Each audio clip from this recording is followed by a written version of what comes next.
During this hold, the launch team was briefed on the way in which a halt can be called. And we're at T-minus 9 minutes and counting. The launch events are now being controlled by the ground launch sequencer from now up to T-minus 25 seconds when they switch to the onboard redundant set launch sequencer.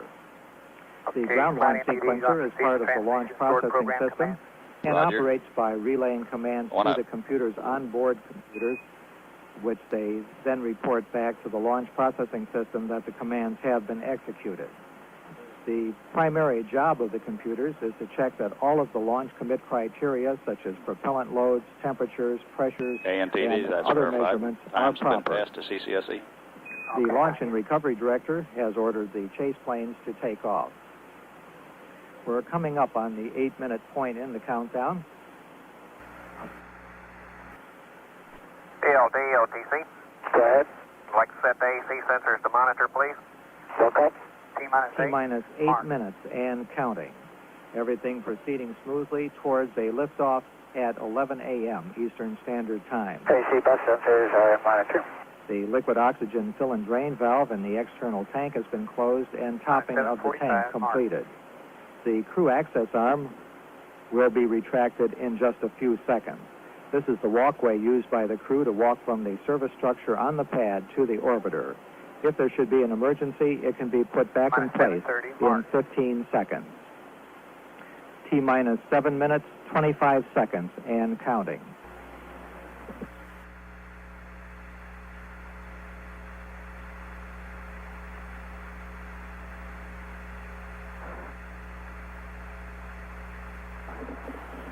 T-minus 7 minutes, 10 seconds, and counting. Coming up on just a few seconds away from crew access arm. Roger. The crew has been advised to lower their helmet visors, and the crew access arm is retracting. T-minus 6 minutes, 50 seconds, and counting. The crew has verified that their seats are in launch position. At the 6-minute point, the crew will perform the auxiliary power unit pre-start. Minus 6 minutes and 30 seconds. Proper position. DLD, OTC. Mark. Go ahead. You can go ahead and perform APU pre-start. To start flowing from the tanks.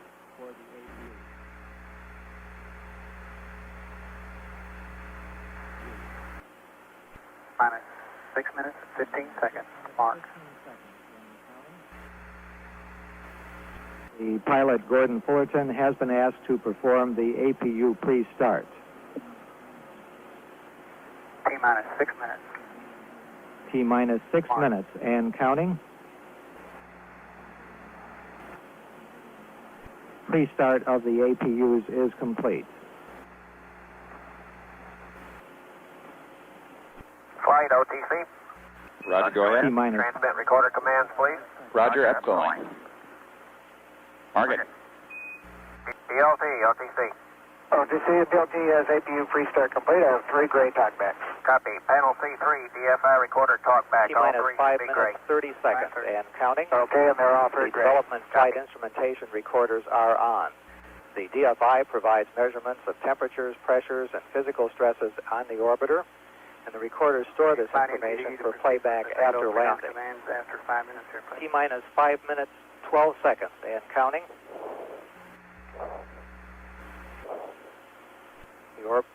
The orbiter flight recorders are on. OTC, CGSS, I'll verify OA. T-minus 5 minutes, and Go for counting. APU start. We have a go for APU start. Roger, go for start. And 5, you can proceed to payload pre-launch commands, please. In work. The APUs provide hydraulic power to move the aero surfaces and main engine for steering. T-minus 4 minutes, 42 seconds, and counting. The firing circuits for the solid rocket boosters ignition and range safety destruct devices have been armed. This is done with a motor-driven switch called a safe and arm device. T-minus 4 minutes, 20 seconds, and counting. Configuration complete. The main fuel valve heaters have been turned off in preparation for engine start. The main engines of the orbiter will actually be started at T-minus 6.8 seconds. and it takes 3 Okay, we're seconds coming for up them on to reach T-minus 4 90% minutes. thrust, at which time the solid motor ignition Mark. starts, culminating with ignition and liftoff at T0. T-minus 3 minutes, 55 seconds. And the crew clock is right on. Thank you, MTD. The final helium purge of the orbiter's main engine has started to ensure that there's no surplus hydrogen or oxygen in the area at the time of ignition. T-minus 3 minutes, 40 seconds and counting. The elevon, speed brake, and rudder are being moved through a pre-programmed pattern to ensure that they are ready to be used during the flight. T-minus 3 minutes, 28 seconds and counting. The shuttle is now on internal power. However, the fuel cells are still receiving their fuels from the ground support equipment for about another minute. Minus 3:15, mark. T-minus 3 minutes, 12 seconds and counting. The profile checks of the aero surfaces are now complete, and the engine gimbal or movement check of the main engines on the orbiter is underway to ensure that they are ready for flight control. T-minus 3 minutes and counting. T-minus 2 minutes, 55 seconds. The liquid oxygen valve for filling the external tank is closed and pressurization has begun. After the tank is pressurized, the hold capability is limited to 3 minutes and 36 seconds. T-minus 2 minutes, 40 seconds and counting. Go ahead. Okay, clear. Caution and warning memory, please. Gaseous oxygen vent arm is being retracted. Minus 2:30, mark. T-minus 2 minutes, 30 seconds and counting. The fuel cell's ground supply of oxygen and hydrogen has been terminated, and the vehicle is now using its onboard supply. Minus 2 minutes and 15 seconds. T-minus 2 minutes, 15 seconds. Mark. The main engines have been moved to start position. The astronauts have cleared the caution and warning memories in their onboard computers and verified there are no unexpected errors. PLC, configure for liftoff. T-minus 2 minutes and counting.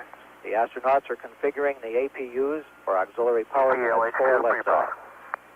The liquid hydrogen vent valve has been closed and flight pressurization underway. T-minus 1 minute, 45 seconds and counting. The computers are automatically verifying the readiness of the main engines at the T-minus 1 minute point. T-minus 1 minute, 30 seconds and counting.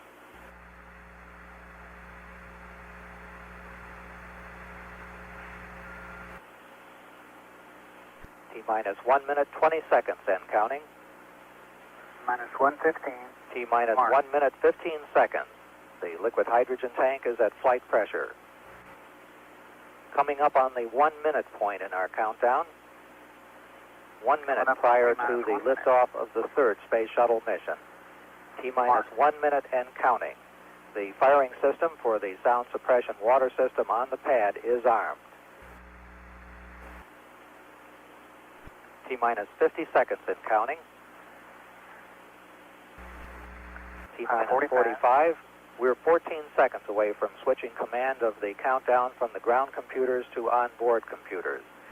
The development flight instrumentation recorders are on. T-minus 33 seconds and counting. The GOX vent arm is fully retracted, and we're switching control of the countdown to the onboard computers. T-minus 25 seconds. The sequencer on the orbiter is now controlling the final seconds. T-minus 20 seconds. T-minus 15. 14, 13, 12, 10. We are low for main engine ignition. 8, 7, 6. We have main engine ignition. 3, 2, 1, 0. Lift off. We do have a lift off. Power clear. Roll it over, Houston. Roger, Columbia rolling. Houston now controlling. Mission control confirms roll maneuver started. Point to the blue skies. 20 seconds. Thrust looks good. Roger, sounds good. 26 seconds. Roll maneuver completed.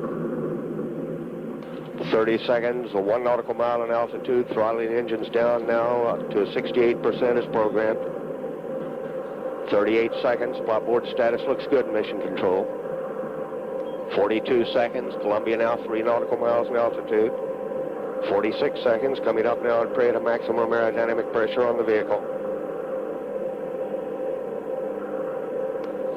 55 seconds, pass through max Q, still looking good. Throttling engines back to 100%. Giving a go at throttle up. Columbia, Houston, you're go at throttle up. Roger, go throttle up. We're going here too. Mark 1 minute 10 seconds. Columbia now 7 nautical miles in altitude, 4 nautical miles downrange. Velocity now reading 2,700 feet per second. 460, the max airspeed, Houston. Roger, 460.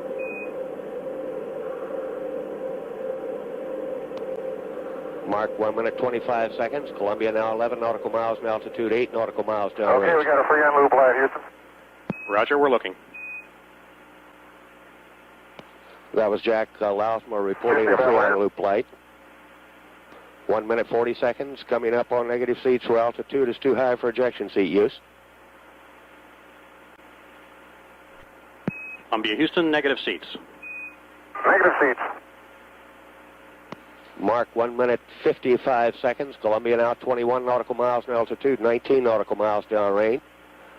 CC 50, Houston. 2 minutes 2 seconds. CC Standing 50. by for solid rocket booster separation confirmation.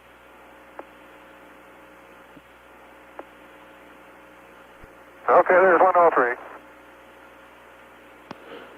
2 minutes 15 seconds. Confirm solid rocket booster separation. Roger, Columbia, we confirm guidance converged. 2 minutes 23 seconds. Onboard guidance is converging as programmed. Columbia is now steering for a precise window in space for main engine cutoff. 2 minutes 30 seconds. Standing by for 2-engine TAL capability. Bingo converge at 8:35, Houston. Roger. Columbia, Houston, you have 2-engine TAL capability. Roger, 2-engine tail. 2 minutes 45 seconds. I'd call up by Capcom. Terry Hart says that Columbia now has a 2-engine auto landing capability at Roto Naval Air Station, Spain. Columbia now 42 nautical miles in altitude, 58 nautical miles downrange. Okay, Houston, looks like the water boiler's working real good. Roger, copy. Boy, the first part of this ride is a real barn burner. 3 minutes 10 seconds. Columbia's 3 main engines. And we got some flakes going by the window. We got some just right after liftoff. Roger, we copy, Jack. Yeah, it looks like a blizzard out there.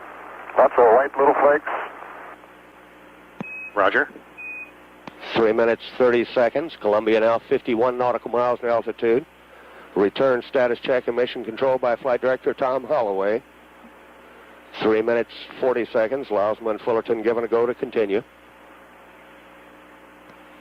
Mark 3 minutes 45 seconds. Columbia now 53 nautical miles in altitude, 104 nautical miles downrange. Really moving out now. Velocity now reading